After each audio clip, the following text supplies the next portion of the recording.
दुनिया का सबसे बड़ा अजूबा होने वाला है। मौत के बाद एक लड़की दोबारा जन्म लेने वाली है। एक डॉक्टर का दावा है मौत के 7 साल बाद वो एक लड़की को दोबारा जन्म देगा। ये कोई पुनर्जन्म नहीं होगा, ये एक वैज्ञानिक सच साबित होने वाला है। यानी अगर यह मुमकिन हुआ तो कोई नहीं मरेगा, फिर हर इंसान का मरकर दोबारा जन्म हो जाएगा।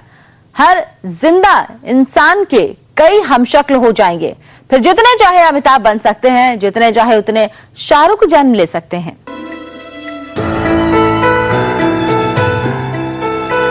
साल 2002 में इस मासूम की हो गई थी मौत। 10 साल की कैडी की अमेरिका में एक कार दुर्घटना में मौत हो गई थी। कैडी की मौत के 26 घंटे के अंदर ही उसकी मां मिली एक ऐसे डॉक्टर से जो इंसानों की क्लोनिंग पर प्रयोग कर रहा था।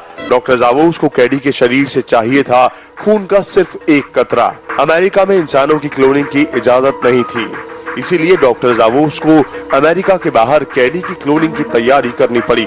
7 साल तक कैडी की क्लोनिंग की कोशिश में लगे रहे डॉक्टर जावोस। मौत के बाद कैडी को फिर से क्लोनिंग के सहारे जिंदा करने वाले डॉक्टर जावोस ने ब्रिटेन के एक बड़े अखबार को हाल ही में बताया कि कैडी की क्लोनिंग में ज्यादा वक्त अब नहीं बचा है। इसमें कोई भी संदेह नहीं है और मैं ही अकेला नहीं हूँ जो ये कर सकता है। क्लोन बेबी जल्द ही आप लोगों के सामने होगी। मेरा दावा है कि ऐसा होगा। कैसे होती है क्लोनिंग? क्लोनिंग का विरोध क्यों होता है? इस बारे में हमारे संवाददाता सैयद नजीर ने बात की IVF expert doctor Anup Gupta से। यहाँ पर इक्विपमेंट है जिसको कि खुली आंखों से किस तरह से एम्ब्रियो तैयार की जाती है, खुली आंखों से आप नहीं देख सकते और न ही इस कैमरे के जरिए देख सकते हैं। ये लेंस है, इसके जरिए आप देख सकते हैं कि किस तरह से एम्ब्रियो यहाँ तैयार की जाती है। Embryo is like a dust particle, बहुत महीन होता है, 100 माइक्रोन साइज होता है। स्पर्म का साइज होता है 6 माइक्रोन। सो हम बहुत ही माइक्रोस्कोपिक स्ट्रक्चर्स की बात कर रहे हैं और उनके ऊपर हम मैनिपुलेशन करते हैं। जैसे 6 माइक्रोन का स्पर्म है, उसको हमने एक ट्यूब में, जैसे ये देख रहे हैं आप, ये हाँ, this is a holding pipette and this is an injecting pipette. अब इंजेक्टिंग पिपेट का डाया जो है वो 7 to 8 माइक्रो मिलीमीटर होता है। सो उसमें हमने स्पर्म लोड करना है और एग के अंदर उस स्पर्म को इंजेक्ट करना है। So we have to be very particular कि किस जगह हम इंजेक्ट कर रहे हैं। ह्यूमन क्लोनिंग के क्या खतरे, क्या ये डेंजरस हो सकता है? ह्यूमन जो इनफर्टिलिटी है उस पर अगर ट्रीटमेंट किया जाए तो क्या इसके सक्सेस रेट क्या हो सकती है? अगर आप देखा जाए तो ह्यूमन क्लोनिंग की थेरेपेटिक अप्रोच में नुकसान कोई नहीं होने वाला है। ये बेनिफिशियल है, बट इसका यूज जो है बहुत ही लिमिटेड नंबर ऑफ पीपल के लिए है। जैसे हमने बताया, किसी हस्बैंड के स्पर्म है ही नहीं तो वो बच्चा अपना कभी नहीं पा सकता। अगर क्लोनिंग आ जाता है और एज ए ट्रीटमेंट आ जाता है तो हम उनके सोमेटिक सेल, जो उनके एसेक्सुअल बॉडी सेल्स हैं, उसका अगर न्यूक्लियस यूज करें तो वो भी स्पर्म का काम कर सकता है, उससे भी फर्टिलाइजेशन आ जाएगा।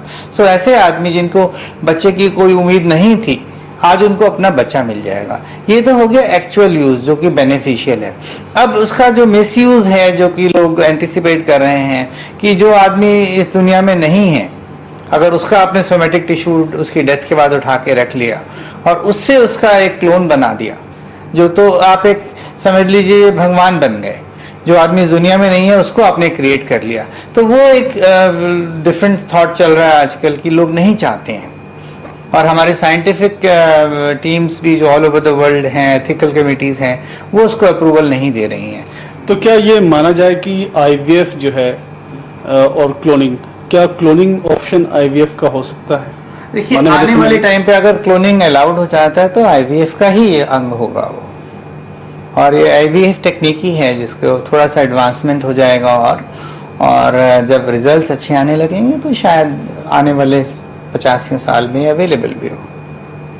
तो अपने सुनिए डॉक्टर अनूप गुप्ता की बातें, बिल्कुल आईवीएफ टेक्निक है, थोड़ा सा डेवलप वर्जन इसे कह सकते हैं, लेकिन इसके खतरे भी हैं।